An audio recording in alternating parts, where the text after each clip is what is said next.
Is your wallet lighter than usual after a fun-filled summer? A little cash can go a long way, which is why the Chime checking account has tons of benefits you'll love, like fee-free overdraft up to $200 for eligible members, no monthly fees, and thousands of ATMs. You can even get paid up to 2 days early with direct deposit. Sign up for Chime today. Get started at chime.com/fee-free. Chime is a financial technology company, not a bank. Banking services and debit card provided by the Bancorp Bank N.A. or Stride Bank N.A. Members FDIC. SpotMe eligibility requirements and overdraft limits apply. Access to direct deposits up to 2 days early depends on the timing of the submission of the payment file from the payer. Let's go to US politics because it's all on there. The United States House of Representatives, well, it's basically in paralysis after the Speaker of the House was removed from his post yesterday. Now, Kevin McCarthy was ousted by a group of hardline Republicans who voted with Democrats to vacate the chair. McCarthy now becomes the first Speaker of the US House of Representatives to be voted out of office by the chamber and leaves the lower house of Congress scrambling to find a replacement. For more on this, we're joined by Washington DC correspondent Simon Marks. Lovely to talk to you, Simon. Lovely to talk to you, Corin. This is just fascinating. Firstly, the Democrats could have saved Kevin McCarthy. Why didn't they?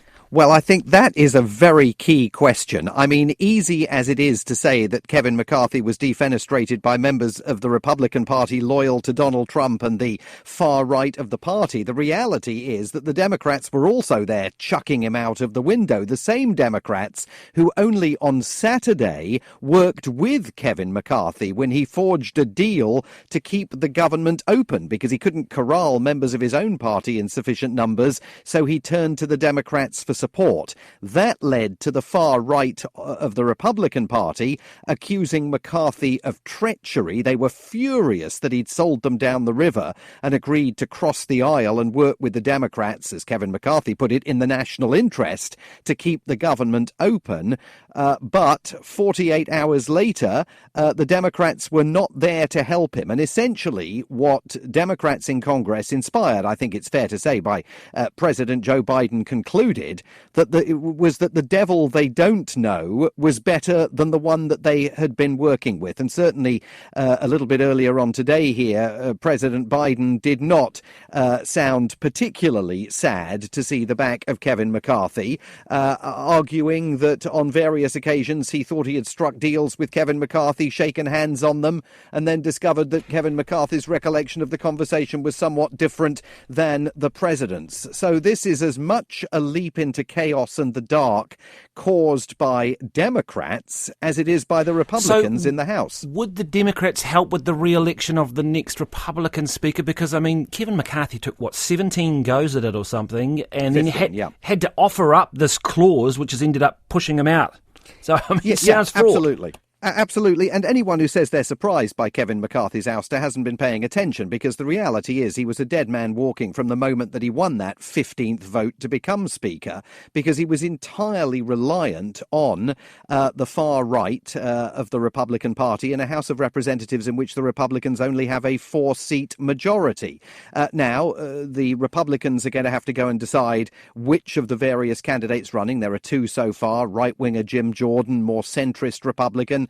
I mean, not really centrist in traditional terms, but a centrist by today's standards, Steve Scalise. There may be other candidates that come forward.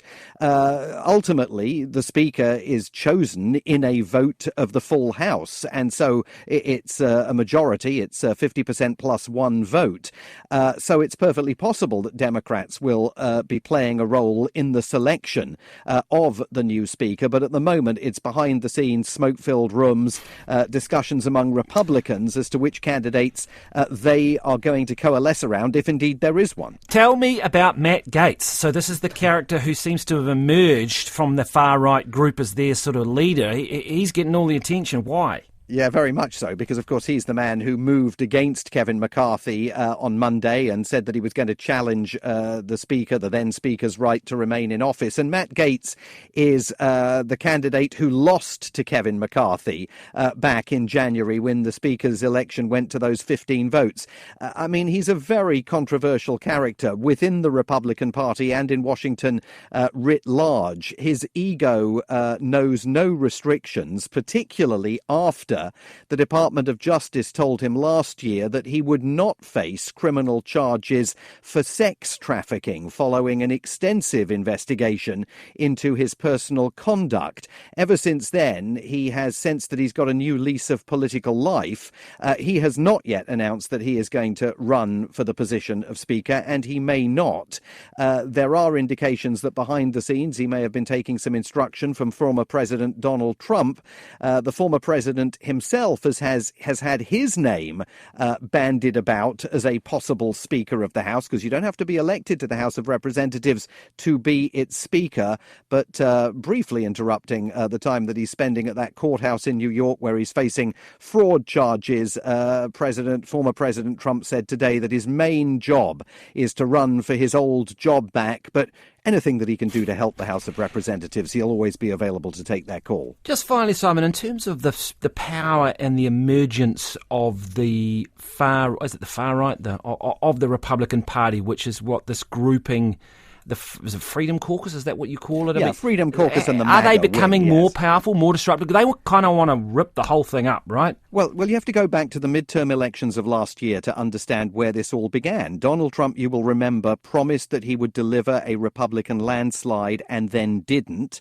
The Republicans ended up with a 4-seat majority in the House of Representatives, and as a result, the MAGA wing, the Make America Great Again wing, decided that it was in a position to hold the tiger by the tail, and that's what they did to Kevin McCarthy throughout his time as Speaker. I tell you where there are real furrowed brows at the moment, and it's at the State Department and in the corridors of power in Kiev, because that stopgap spending measure agreed over the weekend has no funding in it for Ukraine, and both the Biden administration and Volodymyr Zelensky were relying on McCarthy to do something about that over the course of the next few days. He's now not in a position to do it, and one of the two candidates running for Speaker, Jim Jordan, said today that he doesn't believe the Ukrainians deserve another penny. So that issue is going to be at the forefront here over the next few weeks. Lovely to talk to you. Thank you very much, Simon Marks, our Washington, D.C. correspondent. When someone says you should use a product or service, you are skeptical.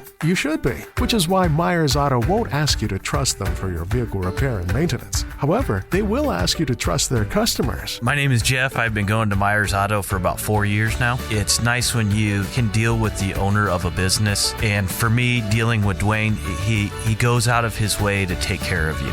It's always going that extra mile for your customer. Find out for yourself. Myers Auto, just north of L on 140th Street.